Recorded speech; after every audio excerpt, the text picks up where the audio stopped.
তো ঠিকই তাইলে আমার একটা রিকোয়েস্ট, কোনো ডাক্তার যাতে কোনো সরকারি হাসপাতাল মোবাইল নিয়ে না প্রবেশ করতে পারে, এটাই আমার দাবি। ঠিক আছে। আর যারা যারা আছে স্টাফ নার্স রোগী লয়ে গেলে হেল্প করতে হইব। কেরে বাড়ির লোকের কোনো শক্তি দেয় না, হের সেন্স দেয় না যে রোগীটারে দুইটা সিটে উড়াইব। তাইলে তারা কি লিখে বয়ে রইছে হেল্প না করলে? আমি শুধু দূরই চাই। তারা রে পয়সা দিয়ে পয়সা না কিটা করতে পয়সা দিলে মোবাইল টিপতো, মোবাইল টিপ পাঠিয়ে আনি তো হাজারা বাজারে রোগী মরে যেতে গা।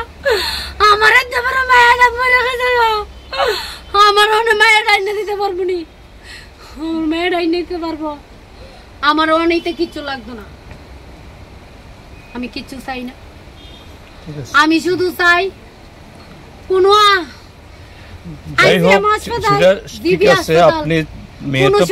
হাসপাতাল যাতে কোনো নার্স কোনো ডাক্তারে মোবাইল নিয়ে না যা, মোবাইল নিয়ে হাসপাতাল জিবি ঢুকতে পারতো না। স্পষ্ট কথা, মোবাইলের কারণে আমার মানুষ মরতেছে, আমার মেয়েরাও মরছে। তারা কদর করছে না, তারা যদি আমার মেয়েটার কদর করতে দিলে আমার মেয়েটা যে বেঁচে থাকে। আমি এত কষ্ট করে পালছি।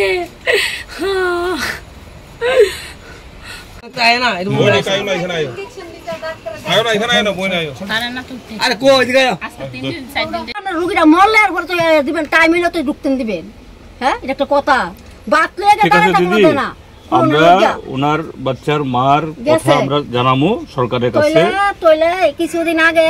আমার নাতিনের লগে ভর্তি আরেকটা আসলো, এই একটা বাচ্চা মায়া দিয়ে রাখছে রুগীটার লগে। বাচ্চা মায়াটা পারে না আমার আলগে তুলতো, ওই পয়রা গেছে গা ওই মায়াটা। আমার কিছু লাগতো না, আমার কিছু লাগতো না। আমি শুধু একটু ডাক্তার যাতে মোবাইল নিয়ে হাসপাতাল না থাকে, কোন ডাক্তার যাতে না থাকে। আর মোবাইলে আমার মোবাইলে ব্যস্ত, মোবাইলে না দেখতো আমার মেয়ের দেখতো, আমার মেয়েরা যে সুস্থ হইতো। তোরা না বললে আমার মেয়ের রেফার করে দিতি। অস্বীকার করে ওই হেডরে বিল দিয়া গেছে। একদিন আমরা তোমার জবাব দিবা, তুমি রক্ত নিছে, রক্ত নিছে ওরা কইছে তোলে তার ডাক দিল কি তাই আইন না রক্ত দিল, কি তা করতেছে কো আমরা রক্তের রিপোর্ট আইনা লন, রক্তের রিপোর্ট আনলে তো আমরা রোগীর চিকিৎসা করব। রক্তের রিপোর্ট দিব 3টার সময়, তোলে তো এই সমস্ত চিকিৎসা করলে তো না আমরা এর আগে রোগীটার দেখবে। তোলে তো এর আগে তো রোগীটা তারা দেখছে না, ডাক্তার দেখছে না, এই রোগীরা সব মারা গেছে। আমি আসলো মারা গেছে বলে সিনে দিছে বলে তুই তারা ডাক্তার দৌড়াদৌড়ি করে আয়া তোরছে দৌড়া কো। আচ্ছা কি সামনে স্যার দৌড়া কো গেছে গা ভাবিয়া সরকার গেছে গা কইছে, ভাবিয়া সরকার গেছে গা। পরে গেছে প্রথম ভর্তি করেছে বলতে আমার আগে ভুলে গেছে। আমার কই আমি দৌড়ে গেছি, গেছে বলতে যুক্ত দেবই না, তারা তো যুক্ত না, একজনের পরে একজন একটা কইছে আমার কইতেছে ওষুধ লেখছে একটা, ওই ওষুধ একটা লেখছে। আর রক্তের রিপোর্টটা 7 নম্বর আমার কইছে আমার, আমি দিয়েছি রক্তের রিপোর্টটা দিয়ে, আমি রক্তের দিচ্ছে তারা বাইকিরা, তারা স্কুলের স্টুডেন্ট আছে না, কথা তো ওই শিখতে মানে স্কুল স্টুডেন্ট না, তারা ব্যাক করে দিছে। আমি দেখতেছি তো বিদ্যা স্কুল সাদা একটা ইয়ে তারা এই বিদ্যা স্কুলের ইয়ে আছে আমার দিছে বলতে আমার একটা ওষুধ লিখে দিছে বলতে আমি আগে ওষুধটা আগে রক্ত দিয়েছি, 7 নম্বর দিয়েছি, পরীক্ষাটা ইয়ে করে দিয়েছি কি তাহলে কইছে 2 থেকে আমি একটা সময় গেছিলাম আর কি, তো তাহলে কইছে 2 থেকে আড়াই ঘন্টা পরে তো একটা হলে 3টা বা 3:30 ঠিক আছে না, আর 2 থেকে আড়াই ঘন্টা পরে এবং ওষুধ আনছি, ওষুধ না দিয়া তারা দিয়ে ওষুধ ফাইল লাগছে গ্যাসে ফাইল নাকি আমি তো বুঝাতাম দিয়ে লাগছে ফাইল না দিয়েছি দিয়ে বলতা। এরপর আমি ওষুধটা দিয়েছি সেটা আমি কয়েছি এই রক্তের রিপোর্টটা পাবে মাত্রা দিয়েছি বুঝি তো 3টে 3:30 সময় এই রক্তের ফাইলটা লয়ে আর রক্তের রিপোর্টটা লয়ে যাও। এবার কইছে তারা দেখবো কি তার রক্তটা দেখে কি এবার কিন্তু এবার দেখবো। এরপরে আমি ভাইতে বলছি, ভাইতে আমি সামনে করে একটু শুকছি বলতে ওই আমার ফোন করছে, আমার স্ত্রী কি ফোন করছে মানে বলছে তো বাতি মারা গেছে, তো আমি এরপরে আবার ধরে গেছি। কিন্তু আমার এর আগে নাস আছে ইঞ্জেকশন দিছে কইছে মায়া আসলে কোনো ফটোই নেই আমার ইংলিশন দিছে আমি কইছে কোনো তারা দুজন মহিলা আসলো বাবের মা আসলো তুমি আসলো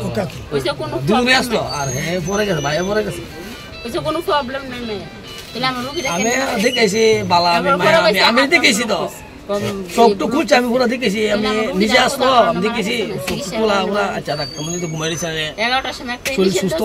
ঘুমাই দিছে দেখছি এই জায়গা 2টার সময় এদ হচ্ছে তাহলে আর একটা লোক আমার রোগী মারা গেছে এর আগে যদি আমার রোগীটারে ডাক্তার আমি দেখি ডাক্তার বিটা আসলো তাই তো আসলো বাইরে নিষ্ঠাত আসলো ডাক্তার সবার দেখি তো রুস বাবাই বকি এর আগে যদি আমার রোগীটারে জিবি রেফার করতে হাবাই না রেফার করতে বাইরে গেছে ইমার্জেন্সি গেছে যদি ইমার্জেন্সি যদি করতে বাইরে নিতে হেরা রেফার করে দিত তারা কত বলে এরা চিকিৎসা বুঝুনি তারা যদি কইতো আমরা চিকিৎসা নাই তাহলে আমরা নিতাম ডাক্তার আইছে এখানেও চিকিৎসা আছে দেখে নাই আর কি ভালো রুলস ভাবে এমন স্কুলে মেয়েটা তো এনে ভরে রইছে এটা নাই মানে আগে ইমার্জেন্সি এটা নাই রুলস ভাবে আয়া দেখতে এটা দেখছ না বুঝছ না রুলস ভাবে আয়া দেখছ কি দেখছ না রিপোর্ট নিয়ে গেছে বলে এমন জায়গায় পরে এটা আগে বসে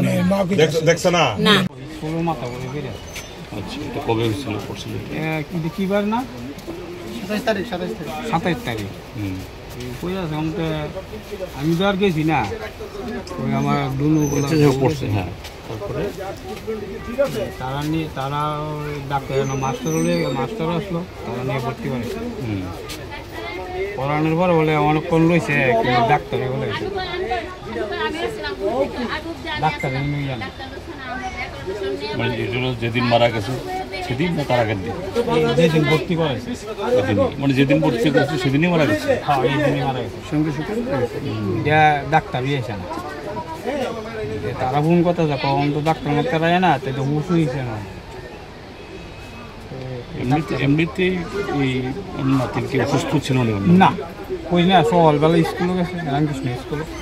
আমার তো আবার 10টায় খুঁজে গেছে সকাল আমার তো 10টায় খুঁজে গেছে বল ভাই দিয়ে গেছে গিয়ে ডাক্তার ভর্তি করেছে ভর্তি করে বাড়ির মেয়েতে ফোন করছে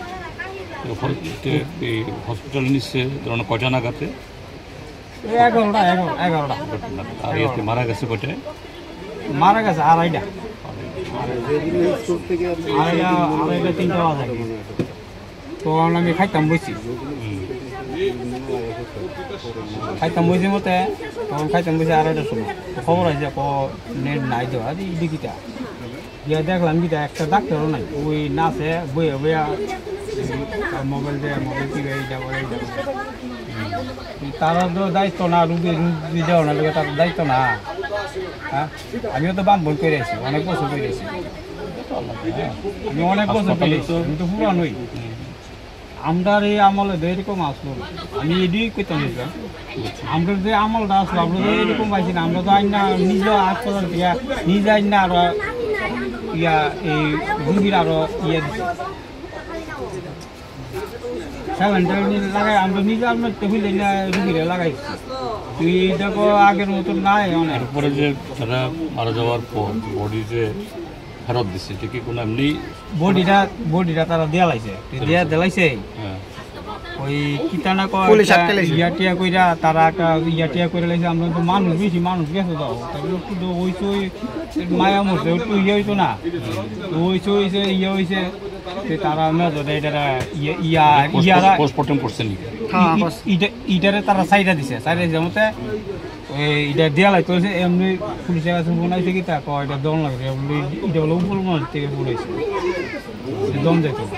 এই দুবার দিছে না এরপর দিন পোস্টমর্টম করে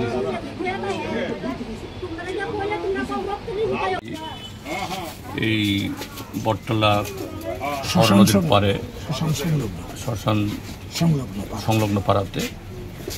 গত পরশুদিন এখানে রামকৃষ্ণ একটা স্কুলের একটা ছাত্রী এই বাড়িরই নবম শ্রেণীর ছাত্রী এই বাড়িরই মেয়ে হঠাৎ অসুস্থ হয়েছিল স্কুলে তারপর আইজিএম হসপিটালে ভর্তি করায় এখানে মা দাদু আরও প্রতিবেশী যারা তখন এই মেয়েটাকে নিয়ে হাসপাতালে যান তার চিকিৎসার জন্য শুশ্রূষার জন্য তাদের সকলের অভিযোগ হলো হাসপাতালে দীর্ঘক্ষণ ধরে এই মেয়ের চিকিৎসার জন্য কোনো ব্যবস্থা গ্রহণই করেননি তখনকার কর্তব্যরত চিকিৎসকরা, যে কারণে এই অবহেলার কারণে অকালে এই যে ফুটফুটে মেয়েটার জীবন দিক নেমে গেছে। তো এগুলো সরাসরি তাদের কাছে জানতে ঘটনাটা কেন এরকম হলো আমরা আজকে এসেছি। এবং এখানে এই মেয়েটার মাও অভিযোগ করছিলেন, মা তো ছিল সাথে, যে বলছে যে না ডাক্তার মহোদয়রা মোবাইল নিয়ে ব্যস্ত, একটা ইমার্জেন্সি রোগী সেন্সলেস হয়ে যাচ্ছে, দাঁড়াতে পারছে না, কিন্তু তাকে একটু দেখভাল করবে, কিছু ওষুধপত্র দেবে, এরকম কোনো যত্ন আত্মিক কিছুই করেনি। অর্থাৎ সম্পূর্ণভাবে তাদের অবহেলার কারণে একটা বাচ্চা মেয়ের জীবন নিভে গেল। এবং মার আরতি যে এরকম যাতে আর কখনো না হয়, ডিউটিরত ডাক্তাররা যাতেভাবে তাদের ডিউটির সময়তে অবহেলা না করেন, অযথা মোবাইলে কথা বলে বা অন্য কিছু করে সময় নষ্ট না করে এইভাবে রোগীদের জীবন শেষ না করেন, এই কথাগুলো বলেছেন। তো আমরা বলেছি ওনাদেরকে ঠিক আছে, আমরা এই দপ্তরের উচ্চ আধিকারিকের কাছে আমরা জানাবো এবং এ বিষয়ে কেন এরকম ঘটনা ঘটলো। কারণ এই 14-15 বছরের মেয়ে তো হঠাৎ এরকম অসুস্থ হতেই পারে, এতে এইভাবে 2-3 ঘন্টার মধ্যে মারা যাওয়ার কথা না, কিন্তু এই দুর্ভাগ্যজনক ঘটনা ঘটেছে, এটার জন্য পুনরাবৃত্তি না হয়।